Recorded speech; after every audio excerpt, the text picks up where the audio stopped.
Hi, Hunter. Thank you for helping with my project. Could you say a little bit about yourself? Oh, sure thing. And thank you for doing this project, first of all. I think it's a really great idea. And I just watched one of the videos that I think Brianna did recently and really enjoyed the content. So a little about myself. Um, do a thumbnail sketch. Uh, Came from a very unusual background. My parents took me to sea when I was like 2 weeks old, and I spent much of the first 5 years of my life on shrimp boats. So little boats, two or three people going back and forth across the ocean, down to South America and Africa and things of that sort, which I think is a pretty good analog for some future experiences in space of being in a vessel, confined space for weeks at a time. Uh, Fast forwarding, I also spent a number of years uh, living in national forest without electricity or running water with my family. And I did that for like 6 years or so before I started the small construction business and started attending college and worked my way through community college and then transferred into University of Texas into the aerospace engineering program because I love space and wanted to build spinning tin cans in space that would have artificial gravity. And I have to admit, I was kind of sad when, after sketching all these things as a teenager, that I discovered that someone named O'Neill had already figured out that idea and had explored some of those concepts in great detail.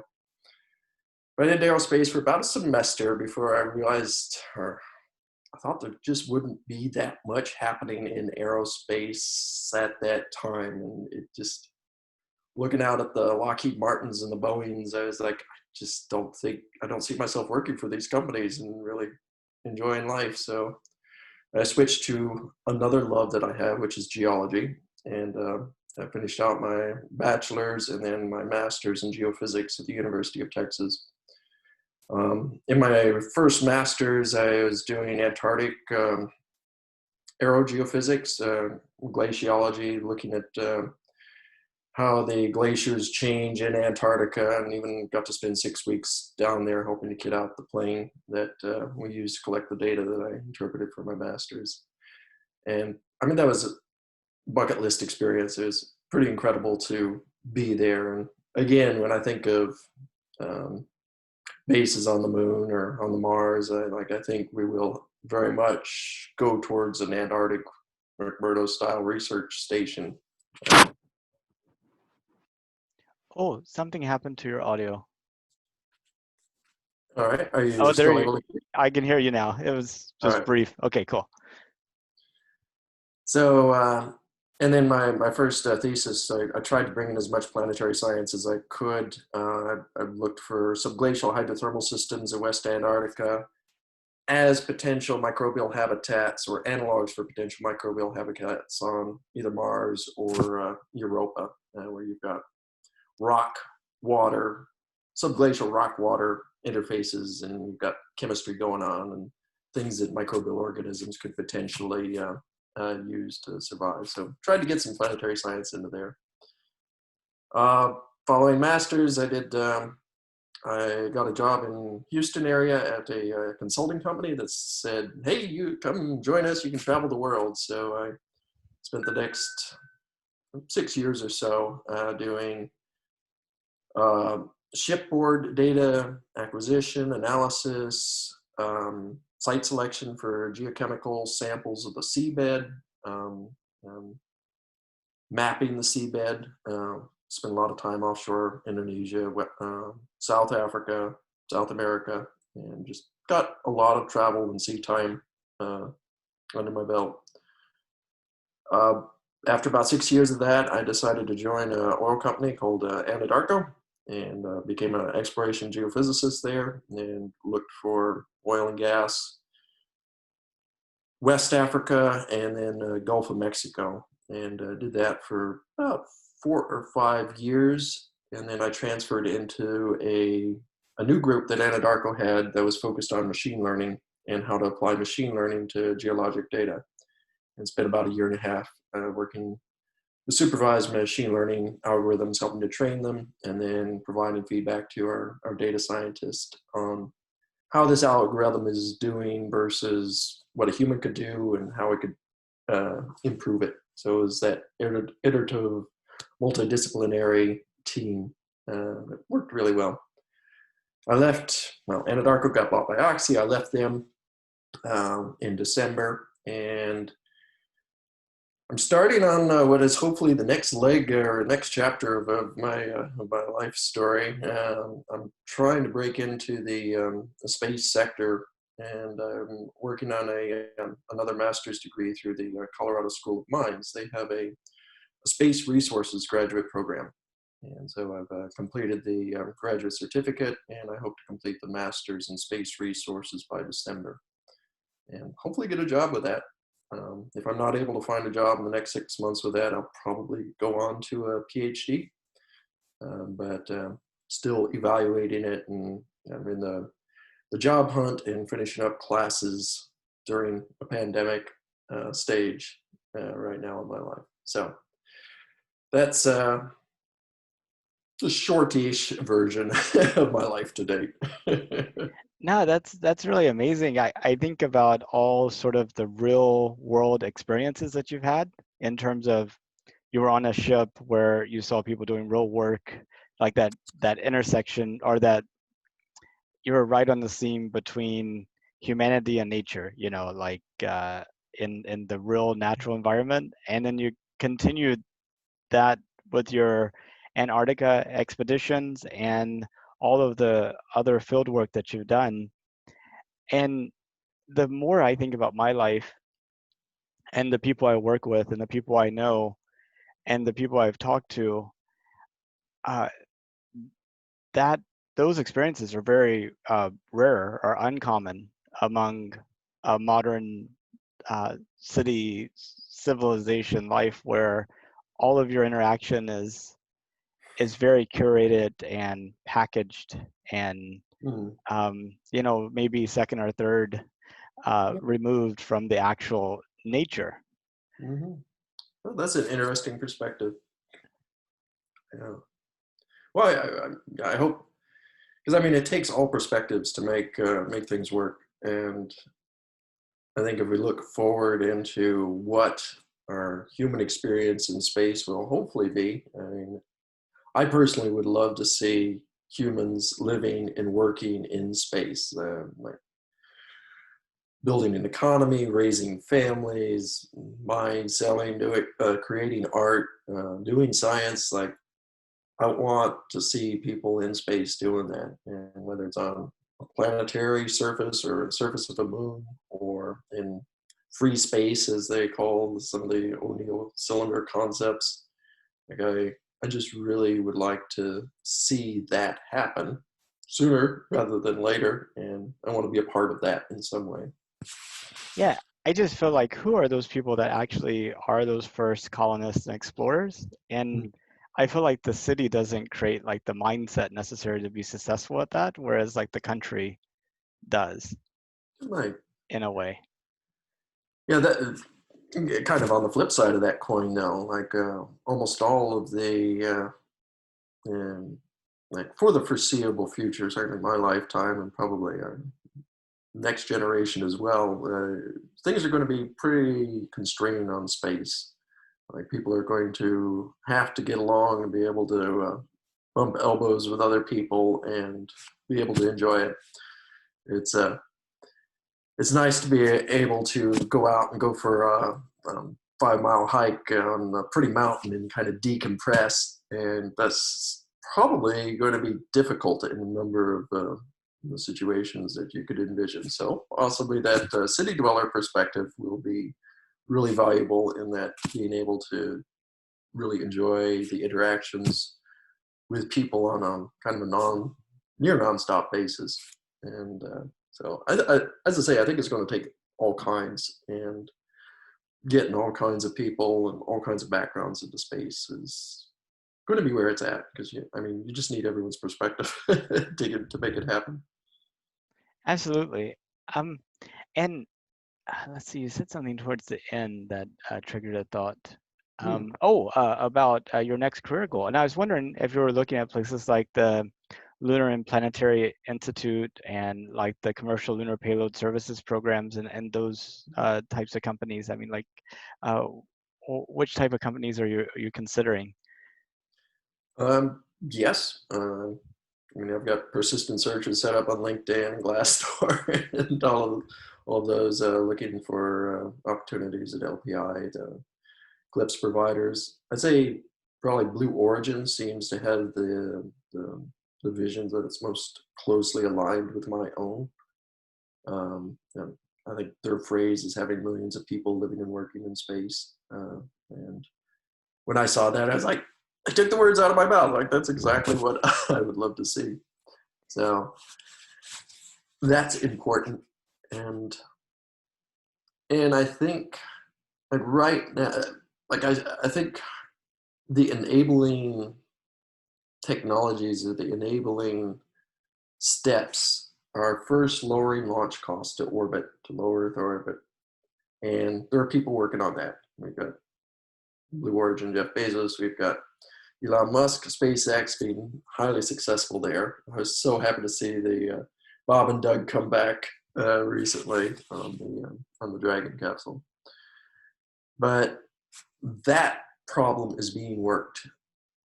If you look at the rocket equation, it's pretty rough to get around it. Like you have to do some crazy technology stuff, dropping stages and what have you to get around the constraints of the rocket equation, because you have this relationship of the more fuel you have at launch, the more fuel you need to get out there, and you have to lift the fuel that you need to get further. The way to, I wouldn't say cheat, but to get around the draconian constraints of the rocket equation are to make use of space resources and particularly fuel, that consumable. Because if you can get to orbit, low Earth orbit cheaply and then refuel, it pretty much opens up the solar system to whatever it is we're going to do, whether it's science, whether it's people living there. It's the second step I see in truly making um, humanity a spacefaring species. And I was just thinking about building those big um, structures where you have like the spin gravity and what have you. I don't think there's really been any real research done there. I mean, it seems like you could have like a little CubeSat, kind of have it expand out with like some type of tether, and then set it into motion and kind of see about controlling it and what kind of effects you have. I this idea is a very very old one, and I am still shocked. Like I've searched multiple times to find out who's working on spin gravity research. There are a couple of people doing it in a terrestrial setting, like doing heavier gravity and seeing what the effects of that are. But to do the experiment as simple as the one that you described, of a couple of CubeSats of equal weight on a tether and spin it to simulate various gravities, like even just measuring what the Coriolis forces are going to be, and if our current calculations that you would need something that's say 120 meters long and rotating at about 6 RPM, 6 to 10 RPM, well, 4 to 10, depending on what kind of gravity you want. Like to see how that relationship works, what the difference in gravity is over, say, the length of a 1.5 to 2 meter human, and if that kind of like just do some basic research on it, because it answers so many questions. Like space and microgravity is so tough on the human body, and the more we learn about it, the more body systems seem to be negatively affected by microgravity. So I think humans should do what humans always do when they run into something in the environment that is not to their liking or to their needs, and that's to change it. So I think long term, like to have healthy people in space, like you've got to deal with the gravity issue, the microgravity issue. Microgravity, radiation, Like those are key things. And there was even a podcast I listened to by microgravity research, and one of the few people like promoting microgravity and artificial gravity research. He was saying you could even look at it from an ethical perspective. Like if you are sending your employees, be it NASA astronauts or private citizens, into space, into conditions that you know are harmful to the human body, like if you're doing that with radiation, like you wouldn't be able to do it. You wouldn't be able to get approval to put people in harm's way like that. So he was trying to take an ethical perspective on, hey, we've got to do microgravity research to prevent these damaging or negative effects on the human body in space, just as you mitigate radiation. Right? Well, and it feels like just for a few $100,000, you could probably put a set of Yes. CubeSats with some Mhm. gnats on it, right? Yeah. And see them like grow. I mean, you have one CubeSat that didn't spin, that traveled with the pair of other CubeSats that were spinning. Mhm. So you kind of have your, A/B Mhm. analysis, and Go with kind of, the, go with the 6U CubeSat. So keep two in the middle and then two extending. yeah, exactly. Though I was thinking that the middle one, even though it's in the middle, it would still be spinning because of the force of the other one. So you probably still want like your control to be free flying, just to avoid even Yeah. the spending on it. But I mean, the thing is, for a few $100,000 today, you can launch that, build and launch those things. It's Mhm. really amazing. Um, Like NanoRacks is offering simple deliveries to orbits that are below the ISS, and so it can will degrade fairly quickly, and you won't create space junk with it. But I mean, I think the data that you get from that would be amazing, and would Especially with be something able with a short lifespan, where literally in a matter of days you go through life cycles. No, that's a good point. That's a good point. Well, any other questions? I think we're kind Oh, of running up uh, on our time first, here in a few yeah. minutes because we Let keep me run through flying. them real quick. Yeah.